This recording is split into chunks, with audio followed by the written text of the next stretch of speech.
Yeah, first and foremost, I want to give all praises to Yahweh, Ba'ashem, Yahweh Shai, Ba'ashem Akakadash. I want to say double honor to the elders and apostles at Great Millstone. Shalom to the Akiams that preaching the truth around the four corners of the earth. I want to say shalom again. This is Brother Yakal from the GMS Prophetic Vibration Camp in Trinidad. And the name of this topic is going to be the Day of the Lord. Starting it with Amos 5 and 18. It says, woe unto you that desire the day of the Lord. To what end is it for you? You understand? Because a lot of people desire the day of the Lord and they want the Lord to come. They can't wait till the Lord come because they thinking the Lord coming to share hugs. They thinking the Lord coming loving. You understand? But the Lord not coming loving. The Lord coming very dread and very terrible. You understand? On them chariots to wake up these people and wake up these sinners. You understand? It say, to what end is it for you? Because you don't know what it's gonna be on your behalf when the Lord reach. You don't know if you're doing alright with the Lord right now, especially people in the world. People in the world who don't know anything about the commandments and don't know anything about Sabbath and everything, you have it worse. You understand? But you see brothers in the truth, you understand, they have a better chance. Because I know at the end some brothers gonna bug out, but brothers in the truth have a better chance than niggas in the world. You understand? It say, the day of the Lord is darkness and not light.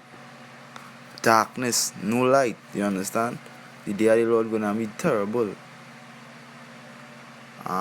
It say, as if a man did flee from a lion and a bear met him. You understand? You flee from one part of the you flee from one part of the Lord coming, and a bear met you. You flee from fires. The whole place under fire. You flee from that. You run to a different location. A bear met you. You understand? A different situation now. Tsunami. You understand? Famine. You're hungry. You understand?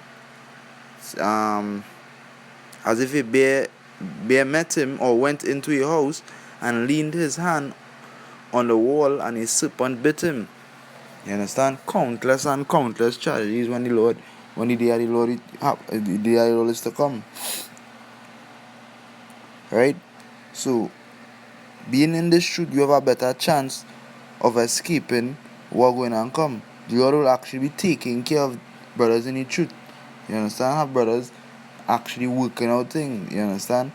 A tsunami could come, and just because the Lord see 2-3 brothers in a house, the flood happened to just pass this house, and these brothers safe. Now I'm not saying that it wouldn't be terrible too, and these brothers might have to swim out to their life and thing, but the Lord know who the elect is, right? And the Lord will never forsake them that He already. You understand? The Lord never forsake anybody that put the trust in Him. In other words, once you put your trust in Yahweh, the Lord not gonna forsake you. But for the 2/3 now, the day of the Lord gonna be very terrible for you. Right? Let's get this is the book of Joel, chapter 2 and verse 11. It say, and the Lord shall utter his voice before his army, right, which is the 144,000 men, the elect. For his camp is very great, and his angels also. His camp is very great. You understand? It didn't just say for his camp is great. It could have said great. It said very great. The Lord camp is very great. When you see these 144 men looking like warriors. You understand? For his camp is very great, for he is strong that executeth his word, which is Yahweh Hashem Yahweh Shai. For the day of Yahweh is great and very terrible. Again, very terrible, not just terrible, very. And who can abide it? Who can run from it? Who can escape it? You understand? Who could say, I feel like I do have to do with the day of the Lord? Impossible. Therefore also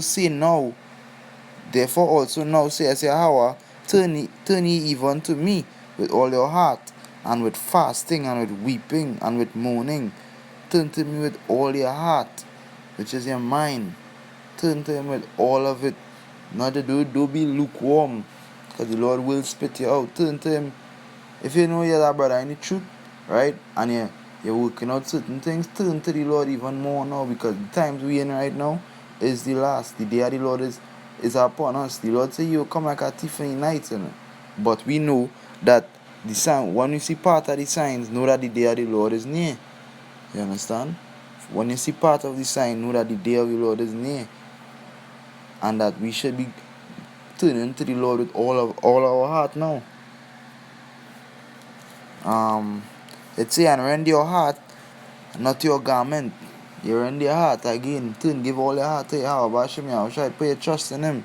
Not your garment, meaning, you understand? Be 100 for Yahweh, not your outward.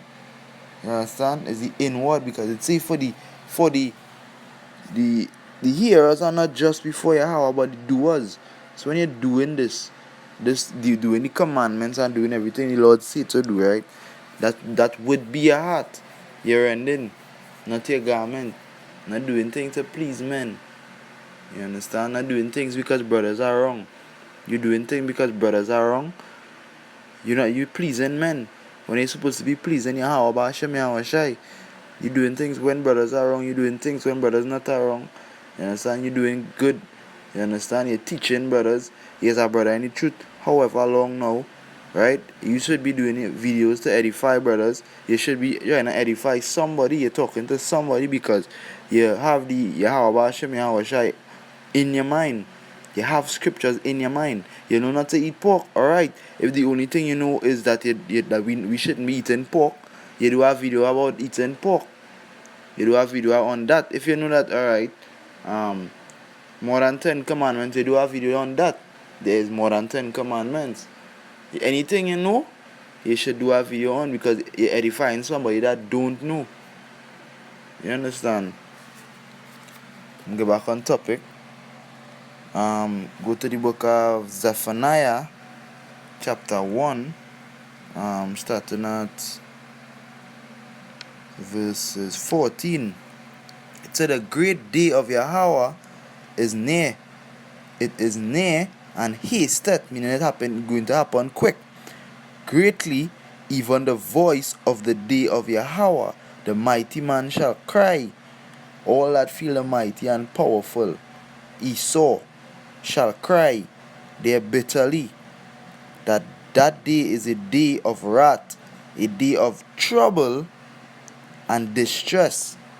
Distress unto the sinners, and trouble unto everybody that was never for Yahweh Hashem Yahweh Shai. Even Israelites, 2/3 of you all. And distress, a day of wasteness, because things gonna get wasted. Everything gonna get wasted with the chariots and the heat. You understand? And desolation, destruction, a day of darkness and gloominess. Darkness, because everything gonna be off. Not just the lights alone. Darkness also representing is a state. Darkness representing hardship. You understand? A day of clouds and thick darkness. You understand? A day of the trumpet and alarm against the fenced cities, which is Esau again. You understand? Esau, America, all these cities.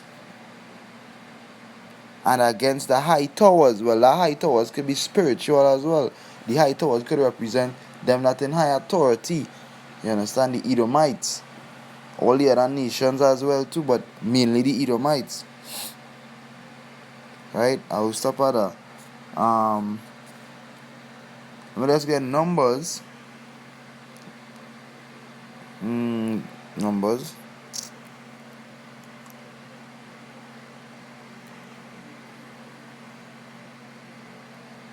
Yeah, this is the book of Numbers, chapter 35 and verse 33. It say, "So ye shall not pollute." I'm gonna go up a little bit. I'm gonna start from 33. It says, "So ye shall not pollute the land wherein ye are, for blood defileth the land, and the land cannot be cleansed of the blood that is shed therein, but by the blood of him that shed it. So that is showing you that, go back to going back to the Zephaniah 1, going back to the Zephaniah 1 and 14. So the great day of the Lord is near, it is near, and he said greatly, even the voice of the day of the Lord, the mighty man shall cry, which is Esau. That day is a day of wrath, a day of trouble and distress, a day of wasteness and desolation, a day of darkness and gloominess, a day of clouds and thick darkness, a day of the trumpet and alarm against the fenced cities, right? Because Israelites, blood, sweat, and tears went into building these cities. A lot of blood, you understand? A lot of slaves died building America and building Babylon. You understand? Because in the islands, every 34 corners of the earth, a lot of slaves built Babylon. You understand? And blood defiled the land. So let's go back to the numbers. Numbers 35, 33. Right? Blood defiled the land. It says, so ye shall not pollute the land wherein ye are, for blood it defileth the land, and the land cannot be cleansed of the blood that is shed therein, but by the blood of him that shed it. You understand? Because Esau blood defile the land. Esau blood, right, shall be shed. Let's jump back.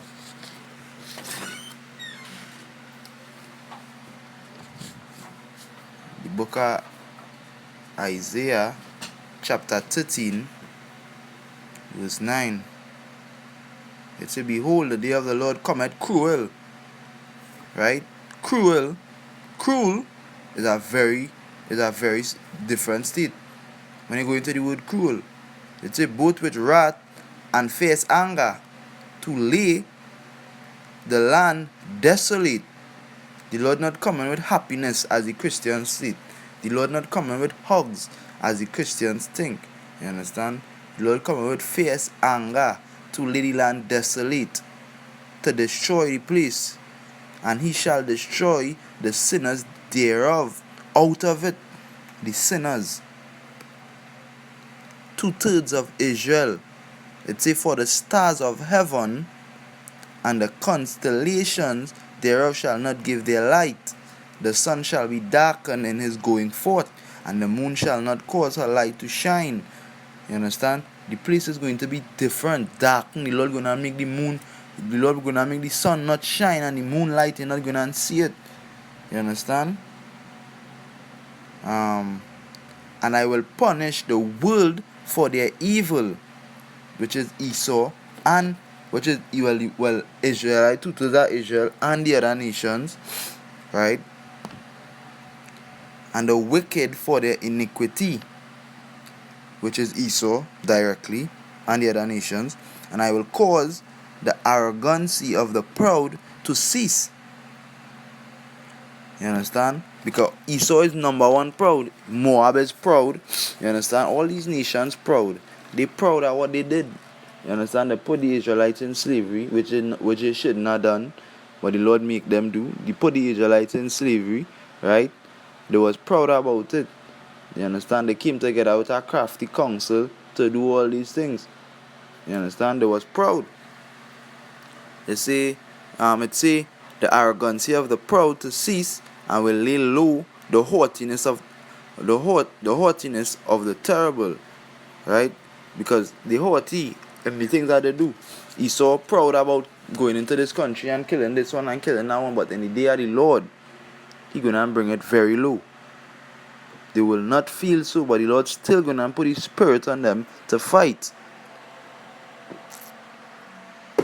Right? Let's see, I will make a man more precious than fine gold, even a man than the golden wedge of Ophir. Right? Because a man in that day couldn't be as fine gold, because a woman can't protect herself. Women need a man to defend them. A woman need men. A man on the whole. A man break into the house now. Right? Somebody break into the house now. Who the woman gonna look to defend them? Who a woman that always look to seek make she feel safe? A man. But in the day of the Lord, these men in the world gonna be like bitches. Because they wouldn't know what to do. They'll be screaming up and down. They will be as blind men, as the scripture say. They will be as blind men because they're blinded. They don't know what to do. So they don't know what to look for. You understand? And they don't know what is to come. But the men of the Lord, right, is who will be as fine gold in that day.